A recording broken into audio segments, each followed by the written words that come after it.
ተመልካቾቻችን አድማጮቻችን እንደተለመደው የገባችሁ ላይክ በማድረግ ሌሎችን ወዳጆቻችንን ጋብዟቸው ላይክ የሚለውን በመጫን ማለት ነው እናንተ ስትጫኑ እነሱ ኖቲፊኬሽኑን ይመለከቱታል ይገባሉ ማለት ነው አልጎሪዝሙ ያሳያቸዋል ስለዚህ ላይክ ማድረግ አትርሱ ተመልካቾቻችን አድማጮቻችን እኔ ቀጥታ ወደ መረጃዎቼ አልፋለሁ በዚህ ወደ አማራ ክልል እንግባበት በአማራ ክልል እንደተለመደው በተለያዩ ቦታዎች ላይ አውደውያች በተለይ በጎንደር ቀጠና በአዳኝ ሀገር በሚባለው ቦታ በሶስተኛ ቀኑ አስቆጥሯል አውደውያው እንደነበረን በስፍራው የደረሰ መረጃ እንደሚያመለክተው ከመቶ በላይ ወታደሮች ህይወታቸውን አጥተዋል 25 ክላሽንኮቭ መሳሪያ ማርከናል የሚሉ ከፋኖ አመራሮች ናቸው ያሉት አገዛዙ በመከላከያ የሰጠ መግለጫ ያለም ከድሮን እስከ ከባባድ መሳሪያዎችን ያሰለፈው እዚህ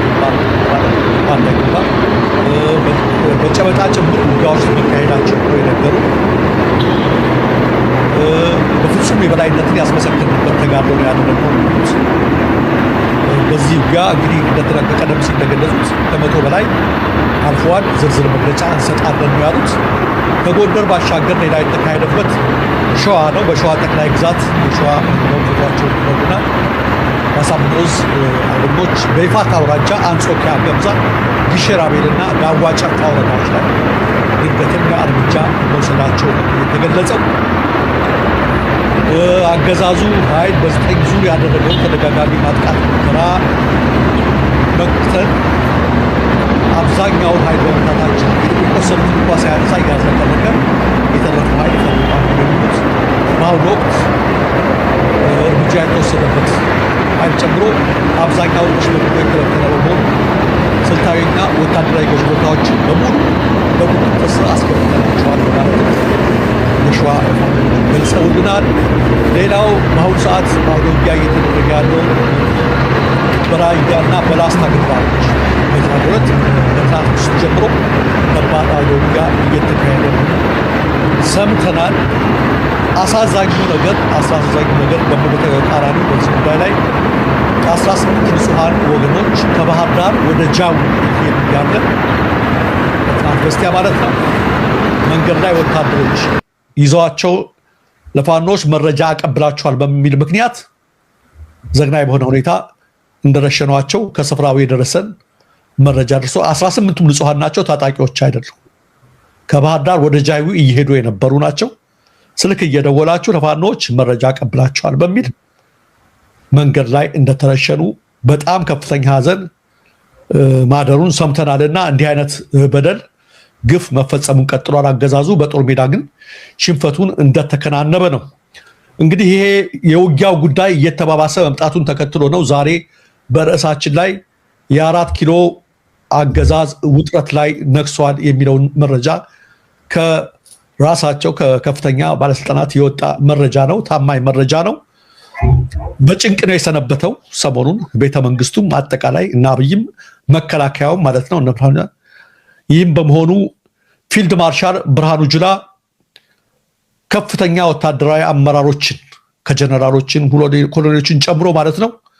በሙሉ ይዘው በናዝሬት አዳማ ስብሰባ ከተቀመጡ ሰንብተዋል ግምገማ ማለት ነው ከፍተኛ ነው የእርሳቸው ሲሆን ደግሞ አብይ በአስቸኳይ ስብሰባ ሚኒስትሮችን ጠርቷል ጥሪ አድርጓል የደህንነት መዋቅሩንም ለአስቸኳይ ስብሰባ ጠርቷል ስብሰባው በዚሁ ላይ ያመከለሉ በተለይ በአማራ ክልል ያለው ጦርነት መቋጫ ሊገኝለት አለመቻሉና እየተባባሰ ሄዱ ከትግራይ ክልል ያለው ጦርነት ሊፈነዳ ጫፍ ላይ መድረሱ እንዲሁም መጪው ምርጫ ጋር ነገር ይበልጥ እየተከታተለ መምጣቱና የተማሪዎች አመጽ የህዝብ ቁጣ የኑሮ ውድነት እየጨመረ መምጣቱ በመከላከያ አመራሮች መካከል ጉምጉምታ ማሰማት ከጀመረ ቆይቷል አጠቃላይ ያለው ነገር ወደ ውድቀት እያመራ ነው መቼም ልባት ሊገኝለት አልቻለም ፎር ሃው ሎንግ ነው በዚህ መንገድ የምንቀጥለው የሚሉ ጥቂት አይደሉ ብዙዎች መከላከያ አመራሮች ጥያቄ ማንሳት ጀምረዋል እነሱ ብቻ አይደለም የደህንነት አባሎችም በዚህ ውስጥ አሉበት ከባለስልጣናትም የተወሰኑት ይሄንን ይጋራሉ በመሆኑም ከፍተኛ ችግር በመፈጠሩ ያሁኑ ግምገማ እነ ጀነራል ብርሃኑ ጁላ መከላከያውን ወስደው የሰንብተዋል። ቀናት ተቆጥረዋል። 5 ምናምን ቀናት ሆነዋል። ምንድነው በድፍረት የተናገሩትን ለይተው የሚያወጡበት እናንተ ምን የሚሉበት ነው? ክፍፍሉ በጣም ኃይለኛ ስለሆነ ማለት ነው። አብይም ለዚህ ነው ደህንነት መዋቅሩንና ሚኒስትሮችን በአስቸኳይ ስብሰባ የጠራው። ነገሩ እንደሰማችሁት አብይ ሻመትን ቢወስድ አይጥሉንም ቀስ እያልን እናደርገዋለን የሚል ነበረ። እሱን ሻመት የሚጠብቀው የለም። ነገሮች እየከፉ በመጡ ቁጥር ያለው አመፅ እነሱኑ ሊበላቸው ነው የደረሰው። ስለዚህ አንዳንድ ስማርት የሆኑ ህዝብ የሆኑ ነገሮች እየገፉ ሲመጡና ተጠያቂነት የማይቀርበውን ሲመጡ ራሳቸውን ሊያስመልጡ ይችላሉ። ስለዚህ አብይን አምነውታል። አንዴ 2 ዓመት አምነውታል። 3 ዓመት ካሁን ያልቃል። ነገር ግን በማያባራ ጦርነት በርካቶች ደግሞ አሁን ከቅርብ ጊዜ ወዲህ በተለይ ይሄ አማራና ኦሮሚያ ክልል ውስጥ ይሄ ብልጽግና አመራር ረገፉ። ምንድነው እየሆነ ያለው የሚል ጥያቄ እርስ በርሳቸው አስተዋል። ስለዚህም ብርሃኑ ጁላ 5ኛ ቀናቸው ጀነራሎቻቸውን ይዘው ናዝሬት አዳማ ላይ ስብሰባ ላይ ተገኝተዋል። አብይ አህመድ አስቸኳይ የሚኒስትሮች ስብሰባ ጠርቷል። ደህንነት መዋቅሩን በአስቸኳይ እንዲሰበሰብልኝ ብለዋል። መፈንቅለ መንግስት ፍራቻም አለው እንደሰማነው ከሆነ ገና ብዙ ነገር እንመለከታለን። ግፊቱ እየጨመረ ሲመጣ መሬት ላይ ያለው ነገር ከህወሓት ጋር የሰማችሁትን ነገር ሰምታችሁት ሊሆን ይችላል። አንድ የህወሓት አመራር የተናገሩትን ጀነራል ከትናንት ወዲያ የተናገሩትን የቀናት ጉዳይ ነው። እነሱም ኤቭሪቲንግ ጨርሰዋል። አብይ አህመድ እንደዚህ ሲጃርጎን ከቦን አይቀመጥም። በቃ ወይ እሱ ያሸንፋል ወይ እኛ እናሸንፋለን። ነገሮች እየከፉ ነው የመጡት። ለዚህ ነው እንግዲህ እንዲህ አይነት ስብሰባዎች፣ መገማገሞች፣ እርስ በርስ መጠቋቆሞች፣ መበራራቶች አሉ። በዚህ ግምገማ ላይ በተለይ የተፈራው ሊያባራ ያልቻለው የአማራ ጦርነት ከውስጥ ሆነው መረጃ የሚያቀብሉና ነገሩን የሚያደርጉ አሉ የሚል ነገር ነው። ነገር ግን እንደነገርኳችሁ መረጃው ብቻ አይደለም። ይህን ያህል የሀገር ሀብት እየተበላ ባለበት ሁኔታ ላይ ማንም ባለስልጣን ጦርነቱ እንዲቆም የሚፈልግ ያለ አይመስለኝ። ለምን ሀብት እየተበላ ያለው በመንግስት ባለስልጣን ነው የሚል ዜና ነው እየሰማን ያለ ነው። ስለዚህ እንዲቀጥል ዞሮ አብይ ሻመትን የሚጠብቀው የለም። ነገሮች እያየሉ መጥተዋል ለማለት ነው። መቲ አስተያየት ካለሽ በዚህ ላይ? እንደምታውቀው ደሬ በዚህ ህወሓትን በኦህዴድ የመቀየር እንቅስቃሴ ላይ እና አባዱላ ከፍተኛውን ስራ በተለይ አባዱላ ትልቁን ስራ ሰርቷል ተብሎ ሁልጊዜ ስሙ የሚነሳ ነው በዛ ውስጥ ማለት ነው። ከሆነ ጊዜ በኋላ ግን አይተነው አናውቅም አይደል? ጠፍቷል አለ። ሰምተህ ታውቃለህ? አባዱላ አይቼውም አላውቅም። ሰሞኑን እየወጣ ያለው መረጃ እነሱ አባዱላ ምንም በሰበሰበው ያው ድሮ ለማን አብይን ምናምን በዚህ ጉዳይ ላይ አድቫይስ ያደርግ የነበረ ወደዚህ እንዲመጡም ከፍተኛ ስራ ሰራ የተባለው እንደገና ተሰብስቦ ከናቢ ጋራ ጥያቄ እየጠየቁ ነው። ይሄ ነገር አካሄዱ በጣም አደገኛ ነው።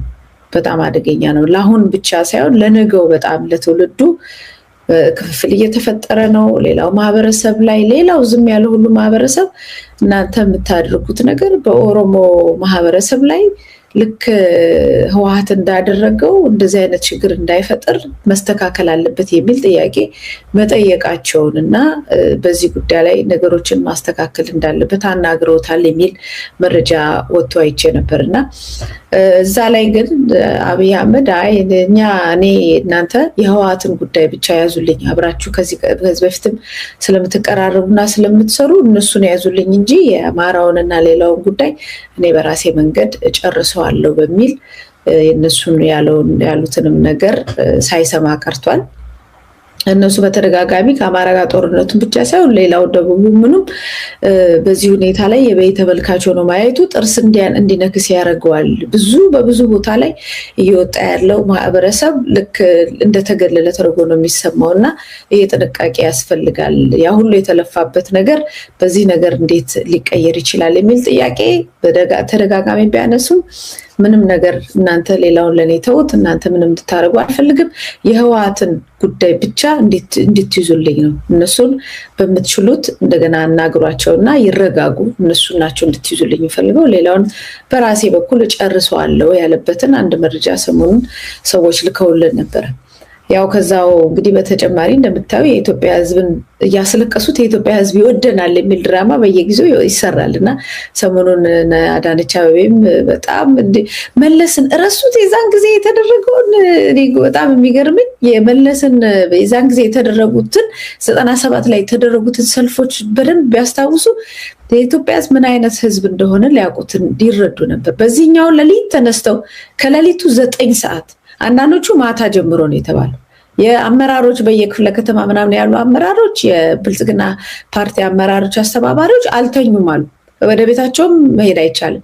ሌሊት ጀምሮ ነው ሰውን ሲያስወጡ የነበሩት። በየኮሪደሩ ላይ 9 ሰዓት ላይ ከሌሊቱ 9 ሰዓት ላይ ባስ የመንግስት መኪና ይመጣል። ሲቪል ሰርቪስ ምናምን የሚለው አረንጓዴው መኪና ሰማያዊ መኪና ይመጣል። ኮርነር ላይ ህዝቡም የተንቀጠቀጠ ብርድ እንትን እያለው አለዛ ከሴፍትኔት አለ ትንሽ በሴፍትኔት የምትመጣዋም ገንዘብ ትቀራለች። በዚህ ላይ በቃ ሰርቫይቫላቸው በዚህ ነገር ላይ የተመሰረተ ነው። ሰውን ቀምተው ምግቡን ንብረቱን ቀምተው ለማኝ ካረጉት በኋላ ትንሽ ዳቦ እየሰጡ እኛ የምታረገውን ነገር እኛ የምንወስነው ካልወሰድክ ዳቦንም እቀማለሁ የሚል ነው እና ቀጭን ትዕዛዝ ነው የተሰጣቸው። ሰው ሁሉ ልብሱን ለብሶ ምን ብሎ ጋቢውን ለብሶ በየኮሪደር ቦታ ላይ ተሰብስቦ ይጠብቃቸዋል። ሌሊት 9 ሰዓት በአውቶቢስ ተጭነው ወደ ስቴዲዮም ሄዱት። ይሄ እንግዲህ ከክፍለ ሀገር የመጡትን ስለማይ ጨምረው የክፍለ ሀገሮችንም እናያቸዋለን። እኔ በደንብ ነው ስቴዲዮም የማያቸው። ሌሊት ነው የሚመጣው እና ለምንድን ነው ሌሊት የሚያደርጉት አለ። ለካ በድብቅ ከክፍለ ሀገር እያስገቡ ነው እንትን የሚሉት እና በዛ ሁኔታ ላይ ይሄ ሁሉ ውሸት ተዋሽቶ ሰው ሁሉ ሌሊቱ ሙሉ ውጭ አድሮ ነው እንግዲህ አዳነች አቤቤ እዛ ላይ ቆማ ደረቷን ደፍታ በኢትዮጵያ ሕዝብ ይወደናል ከኛ ውጭ ምንም አይደላችሁም ምናምን እያለች እነዚህ ምስኪን በተለይ ሴቶች ይበዛሉ። ሌላው ደግሞ አብዛኛው ድሃ ነው።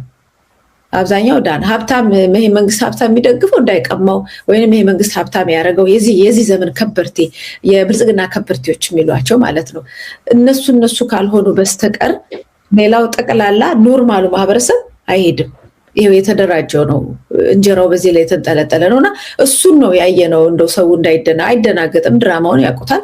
ግን ሁለት ጥፋት ነው ያጠፉት። ሰውን አንከራተቱት። በቃ ገና ለገና እንጀራ አብልተናል ብሎ ያውም የገዛ ንብረቱን ነው እየበላ ያለው ማህበረሰቡ በደሞዝም በምንም አንከራተቱት። ሌሊቱ ሙሉ ነው ሲያንከራተቱት ያሉት።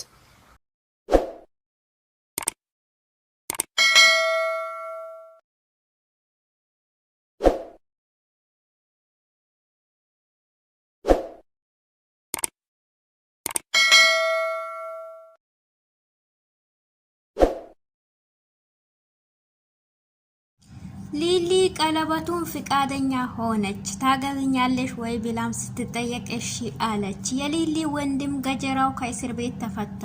ከእስር ቤትም ከወጣ በኋላ የሊሊን ፕሮግራም አበላሽባት። እራሱንም በጠርሙስ ተፈንክቷል። አሰላሙ አለይኩም ወረህመቱላሂ ወበረካቱ።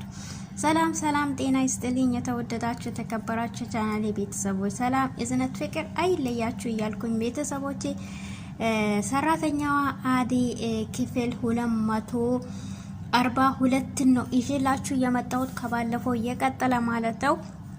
ባለፈው እንዳያችሁት ሊሊ ታገቢኛለሽ ወይ ብላት ስትጠየቅ መልሷን ሁሉም ሰው በጉጉት እየጠበቀ ነበር። እሱም ባቡሬም በጣም ፈርቶ ነበር። ብዙ ነገርም እያሰበች ነበር ማለት ነው። በዛን ሰዓት እኔም ፈርቼ ነበር እያየኋት። ሁኔታዋ ሁሉ ነገሯ በጣም ያስፈራ ነበር። ነገር ግን ዛሬ አሁን ሁሉንም ነገር እሺ ብላ ቀለበቱም ተደርጎላት በጣም ደስ ብሏታል። የባቡሬም የሊሊን ወንድም ከእስር ቤት ወጥቷል፣ ጠፍቶ ወጥቷል ማለት ነው። በዛን ሰዓትም እንግዲህ እሷ ሳታስብም አምጥቶ ፊት ለፊቷ መጥቶ ቆሟል። እንዴት መጣ በማለት እሷም ደንግጣለች። እነዚህ ሁሉ ለምን ተሰበሰቡ በማለትም እንደገባም ደግሞ ረብሻ ውከት ፈጥሯል ማለት ነው። እሱም ሊሊም በጣም ደስ ብሏት እንዴ ወንድሜ እንዴት መጣ እንዴት ልትመጣ አስቻልካ በማለትም ትጠይቀዋለች። ባቡሬም አንተ ታቅ ነበር እንደሚመጣም ብላ ስጠይቀው አዎ አውቃለሁ ብሎ ነገራት። ይሄ ሁሉ ለኔ ብለህ ነው ያረከው ስትለው አዎ ብሏታል። አንቺ እንዳይከባሽ በማለት ነው በማለትም እሱም መልሶለታል። ነገር ግን እንደገባም እሱም ወደ ችግር ወደ ጸብ ነበር። ዳይመንድን እነዚህ ሁሉ ለምን ተሰብስበዋሉ ምን ሰበሰባቸው ብሎም ሲያወራ ዳይመንድ እኛ ካንተ ምንም እናወራ ነገር የለም። ከእስር ቤት የወጣ ሰው ደግሞ ጭንቅላቱ ዞሮ ስለሚመጣ የሚያወራውንም ነገር አያቀም በማለትም ሲያወራ እሱም በጣም ተናዶ ዳይመንድን መቶታል ማለት ነው። በዛን ሰዓትም ዳይመንድን ሲመታው እንዴት ትመታለህ በማለትም ኩኩሻ አንስታ በጠርሙዝ ራሱን መተዋለች። በጠርሙዝ በመታችበትም ሰዓት ወደ ሆስፒታል ተደርጎ ሄዷል ማለት ነው። ወደ ሆስፒታል በሄደበትም ሰዓት ሆስፒታል ሊታከም ይዞ ዴቭና አዴ ይዞት ሄዷሉ። በሄዱበትም ሰዓት እንግዲህ ሲሄድ ዶክተሩን ያናግሩታል። ዶክተሩም ምንድነው ሲል የሊሊ ወንድም ከእስር ቤት ወጥቷል፣ እኛ ጋር ትንሽ ታሞ አምጥተነዋል። እንዴ እሱ እንዴት ሊመጣ ቻላ? ገጀራው እኮ ወንጀለኛ ነው፣ እንዴት ሊፈታ ቻላ ብሎም ይናገራል ዶክተሩ። እንዴ እሱ ትንሽ እንዴት እንደወጣም እኔ ማቀው ነገር የለም፣ ነገር ግን ትንሽ በጣም ተጎቷል። እንደምታቅ ደግሞ የሊሊ ፕሮግራም ነው የኔካ በዛ ላይ ነበር ትንሽ ተጋጅቶ በጠርሙዝ የተመታው፣ ደም ግን በጣም የወረደው ነው ብሎም ይነግራል። በዛን ሰዓት እንዴት ሊሆን ይችላል? በፍጹም ይሄ መሆን የለበትም፣ እኔ ወንጀለኛ ተባባሪ አይደለሁም በማለትም ዶክተሩም ይናገራል። ዶክተሩም እንደዚህ ሲያወራ እንዴ እኔ እኮ ምንም ይሁን ምንም እሱን እኔ ማከም አልችልም፣ ስለዚህ አሁኑን ለእንትኖቹ ደውዬ አስይዘዋለሁ በማለትም ሲናገር በፍጹም እንዲህ ማድረግ የለበትም፣ የሊሊ ፕሮግራሙን መበላሸት የለበትም፣ የሷ ወንድም ስለሆነ ደግሞ ለሷ ብለህ ደግሞ እንደምንም ብለህ ሐክመው እናም ደግሞ እንደምንም ብለህ ተባበረ በማለት ይናገረዋል። በፍጹም ይሄን አላርግም፣ ነገር ግን የወንጀለኛ ተባባሪ አይደለሁም፣ እናም ደግሞ ማህከሙን እንደው ያህክመዋለሁ በማለትም ያህክመዋል። በዛን ሰዓትም ሐኪሙ ከጨረሰ በኋላ ዴቭም ለአዴ ይነግራታል እና እኔ አሳልፌ ሰጠዋለሁ እያለ ነው በማለትም ሲነግር እንዴት ሊሆን እንደዚህ መሆን የለበትም እኔም አናግረዋለሁ አለች። አሁን ጨርሷል ሕክምናው፣ ነገር ግን እንዳመመው ሰው አትሆን፣ ምንም አልተጎዳህም ይለዋል። በዛን ሰዓት አሁን ጨርሻለሁ፣ ነገር ግን አሳልፌ ይሰጠዋለሁ በማለት ይናገራል። በዛን ሰዓትም ዴቭ አራታው እንደዚህ መሆን የለበትም ይላል። አዴም እንደዚህማ መሆን የለበትም ዶክተር፣ ይሄ የሊሊ ወንድም ነው፣ ሊሊ ደግሞ በቅርቡ የምትሞሸርበት ጊዜ ነው፣ እሷ ደግሞ እሱ ከሌለ ደስ አይላትም፣ ስለዚህ ለሷ ብለህ እንደው ቢያንስ አሳልፈ አትስጠው በማለትም ትናገራለች። በዛን ሰዓት እንደዛ ከሆነ እሺ ችግር የለም ላንቺ ብዬ በማለትም ይነግራታል። እሱም ደረቷን ይዛታል። በዛን ሰዓትም ዴቭም ተናዶ በቃ ዶክተር ጨርሰናል በማለት እጁን ያስለቅቀውና አዴ ነይ እንሂድ በማለትም ይዛታል። እሺ ብላ እና ብላ በቃ ሁለቱም አብሮ በወጡበት ና ገጀራው ብላ አዴም ልትይዘው ስትል በቃ እኔ ምንም አልሆንኩም እኔ ራሴ ይሄዳለው እላታል። በዛን ሰዓትም እንግዲህ ሁለቱም አዴ እኔ ምን ብዬሽ ነበር እና ለምንድን ነው ያልመጣሽው? ሁሉንም ነገር ረስተሻል በማለት ዶክተሩም እነሱ ከወጡ በላይ ይጠይቃታል። እኔ እኮ የሊሊ ፕሮግራም ስለሆነ ሁሉንም ነገር ረስቼዋለሁ፣ ደግሞ በቁም ነገር ታየዋለህ ብዬም አላሰብኩም ነበር ትለዋለች። እንዴት እንደዚህ ትያለሽ ስትል በቃ እመለሳለሁ ብላ ሁለቱም እያወሩ ዴቭ ተመልሶ መጣል። አዴ ምን እየሰራሽ ነው? የቆየሽ እኮ ነው በማለትም ተናዶ ከዶክተሩ ጋር ስለሆነች በጣም ተናዶ ይመለሳል ማለት ነው።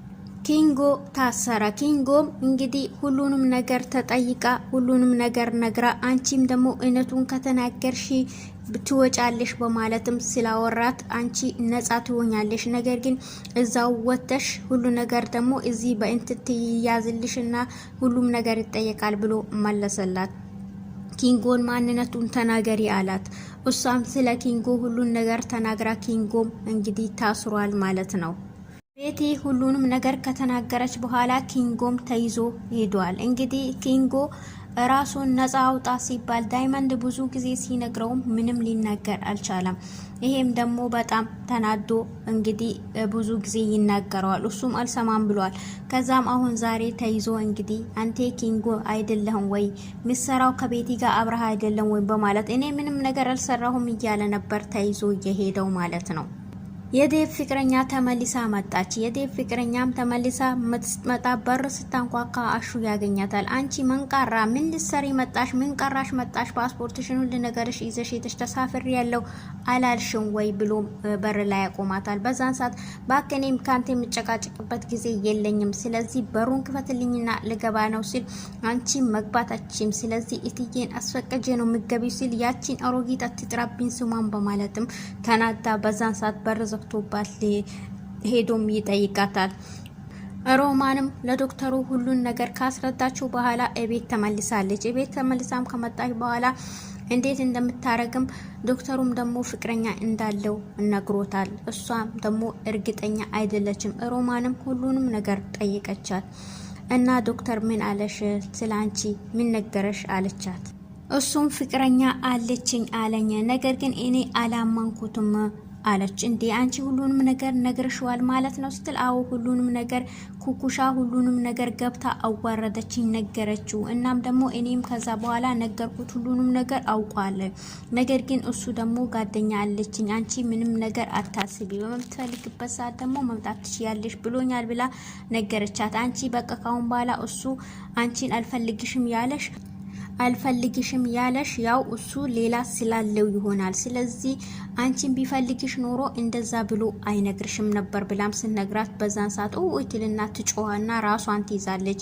እናም ደግሞ የፍቅር እናትና አሹም ሁለቱም ሮጦ ይመጣሉ። ምንድነው ሲል በዛን ሰዓት እሷን ያወሩ ያሉ ነበር የዴፍ ፍቅረኛም የመጣችው። በል ካሁን በኋላ እቺ ሴትዮ እንዳትመጣ በረት ትክፈትላት። ስሚ ካሁን በኋላ ምን ቀራሽ? ለምን ምን ቀረ ስትመጣሽ ሁለተኛ እንዳመጪ በማለትም ትነግራታለች። አሁን ደግሞ ሊጋቡ ነው በማለትም ትነግራታለች። እንዴ ዴፍ ሄደ ስትል እዚህ ምን ይሰራል? በቃ እዚህ የለም ከአዴጋ ነው ስትል ተጋቡ እንዴ አዴ ስትል አሁን ሊጋቡ ነው እሸሸይ ግዳይ ልንል ነው ልንጨፍር ነው ሰሙኑ ጠብቂ። ከዛም በኋላ ደግሞ ካሁን በኋላ ወደዚህ ብለሽ እንዳትመጪ ሁለተኛ በማለትም ተናዳ ትናገራታለች። ከዛ እቺን ሴትዮ በፍጹም አታስገባት በር ዘግተና በማለትም በር በላይ ያዘጉባታል ማለት ነው።